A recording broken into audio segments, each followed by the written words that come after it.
The countdown to the MLB trade deadline is on, as there are just over 24 hours until the rosters are set heading into the postseason. Dave Dombrowski is still seeking ways to upgrade this Phillies team and give them the best chance to succeed. While he's made a couple moves by adding Austin Hayes in left field and Carlos Estévez to strengthen up the bullpen, there are some questions about will there be more done. We've known Dombrowski to be a big swinger in the past, and to be completely honest, I do think he's underwhelmed slightly at the trade deadline since coming to Philadelphia. This has been a guy who has the reputation of willing to sacrifice prospects to take that big swing, and we have not quite seen that on full display. Now, before I dive fully into what he's saying about the outlook from here, I do want to remind you guys to keep smashing that subscribe button. That at this point in time, 96.2% of you guys have not subscribed to the channel just yet. Let's keep this Phillies Digest growing. We got plenty to break down as we head into the meat of the season, and a lot of excitement to talk about with this Phillies team.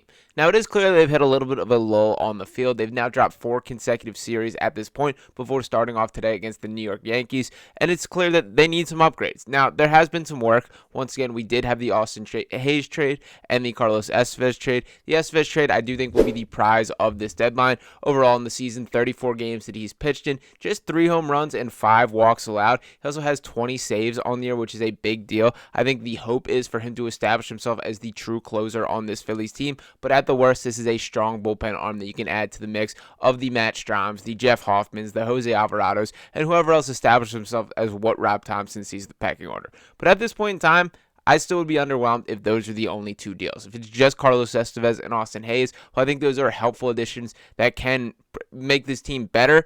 I don't know if that changes their overall ceiling as championship contenders. Now, I get it. Ultimately, that will likely be decided by the Bryce Harpers and Trey Turners and Nick Castellanos and the bigger ticket players, but I am a believer in going all in, and I do want to dive into specifically what is being said by Dave Dombrowski here. So to pull up a couple quotes, I want to start off with about Hayes playing in the outfield. And when the trade initially went down, Rob Thomson seemed pretty optimistic, saying that Austin Hayes will play every day for the Phillies in left field, and then Brandon Marsh will start in center field versus righties, Johan Rojas in center field versus lefties, but the Phillies are not calling it a straight platoon. So it is clear that they do want to get Rojas as many at-bats as possible, and it's also clear that there is a ton of belief in Austin Hayes. Now, it is not fair to fully judge him off the stats this year, as he was not an everyday player for the Baltimore Orioles, who, by the way, I will note are a significantly worse baseball team than the Phillies, so a bit of a concern there. But he was an all-star just last year, and it's clear that the Phillies do believe that they can bring him back to this, and really the conversation comes between the other options in center field with Brandon Marsh and Johan Rojas. And Rojas, we know that the glove is going to be his calling cards,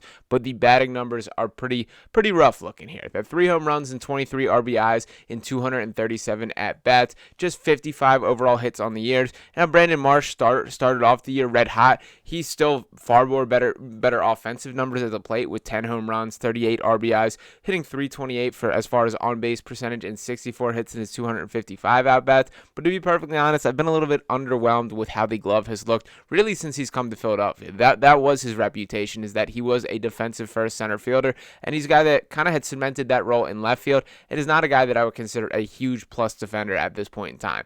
I get the trade-off with Rojas. You're obviously looking at as a much more positive defender and kind of living with the negative at the plate. With Marsh, I think it's a little bit more of a mixed bag across each. That I would still consider him probably a plus defender in center field, still pretty good in that area, but a guy that I don't think the bat makes up for it in that regard. The bottom line is, if you're going into the playoffs with Brandon Marsh and Johan Rojas as your center field options on a nightly basis, I just don't love that in comparison to the rest of the league and the teams that you are going to compete with.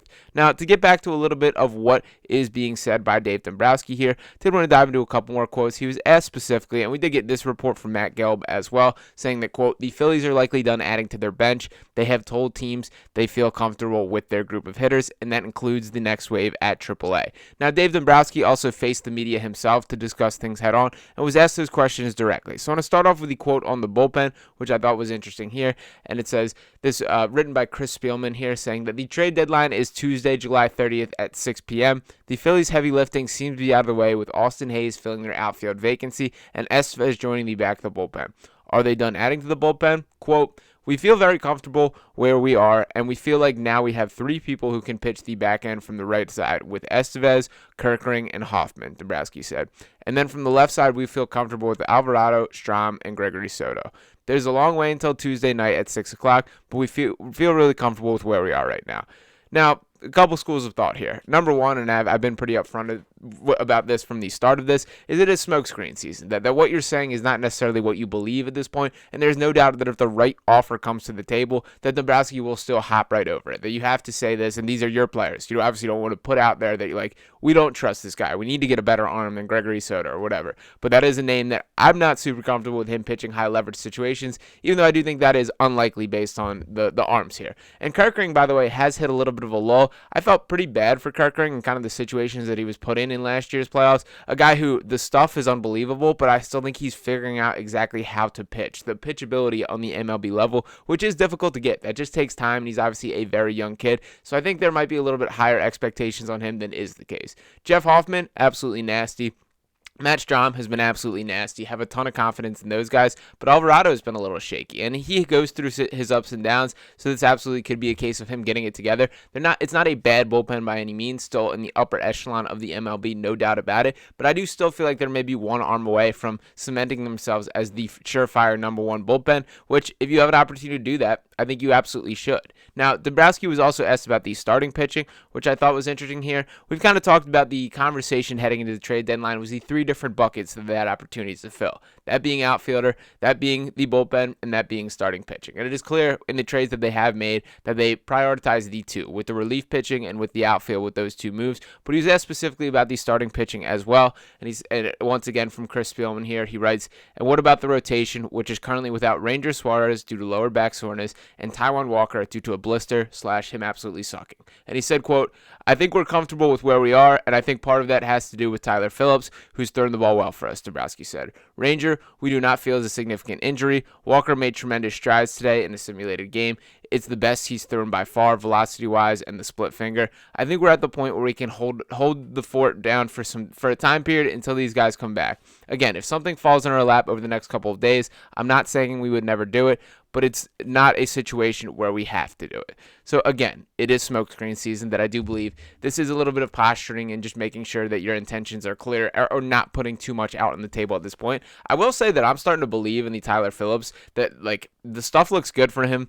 I love the story is awesome. That's obviously been covered a ton, and him being a local kid, growing up a Phillies fan, all that stuff. But a complete game shutout the other night, the way that he carries himself with a little bit of air of confidence, I do believe this guy could be a player in the long run. Taijuan Walker, I've given up on that one. That I think even flashing back to last year, in which he was not a guy that Rob Thomson trusted, rightfully so, to pitch any playoff innings, and Taijuan has looked even worse this year by a pretty significant margin in my mind. So that's not one that I think is a reclamation project worth keeping an eye on. But Ranger is a notable storyline there. We've seen him pitch such big innings, and he obviously was absolutely unbelievable to start this year. But the back injuries are always a little concerning to me, and even if there's a phantom IL stint where it's just him getting himself together, they got to make sure that he gets himself together for sure there. Now, as you guys may know at this point, I'm also very much a basketball guy as I am a baseball guy here. And shout out to go check out Sixers Digest if you want to get in on any of that information. But Daryl Morey's a guy who, as the GM of the Sixers, has established himself pretty well in league circles, not just in the NBA but across all sports. And he has a quote here that I think applies to a lot, that being the 5% rule. And to put out exactly what it is, he said, quote, if you got even a 5% chance to win the title, and that group includes a very small number of teams every year, you've got to be focused on winning the title. Morey told Zach Lowe all the way back in 2012. This Phillies team absolutely has a 5% chance or better of winning the World Series. And with that being the case, that to me means you absolutely have to be all in.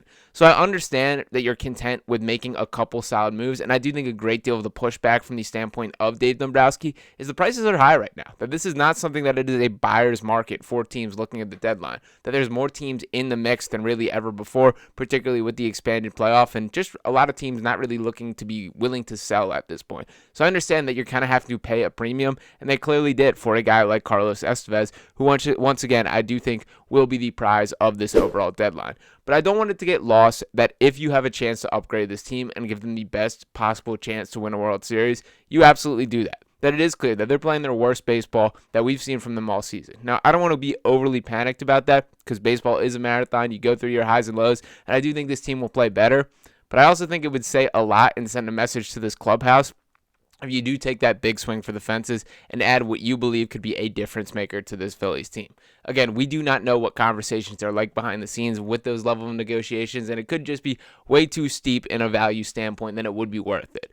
But if the opportunity presents itself, I want Dave Dombrowski to jump all over this. So I do hope that the next time I'm hopping back on this mic, I am excited breaking down a new trade. I will be a little bit underwhelmed if this is all that is done at the deadline. But the bottom line is this Phillies team still means business. They're going to be in the mix come crunch time, come October, come September, come November even, that I hope we have a lot of baseball still to play, but we'll see how things shake out from here. But let me know what you guys think in the comments. Do you think Dave Dombrowski is just posturing, or do you think he means what he says, that he's pretty content with what the roster looks like, and there may not be another move on the way? Let me know your thoughts. Also, once again, make sure you are smashing that subscribe button, dropping a like on this video and everything else, and I'll be talking to you next time right here on Phillies Digest. Peace.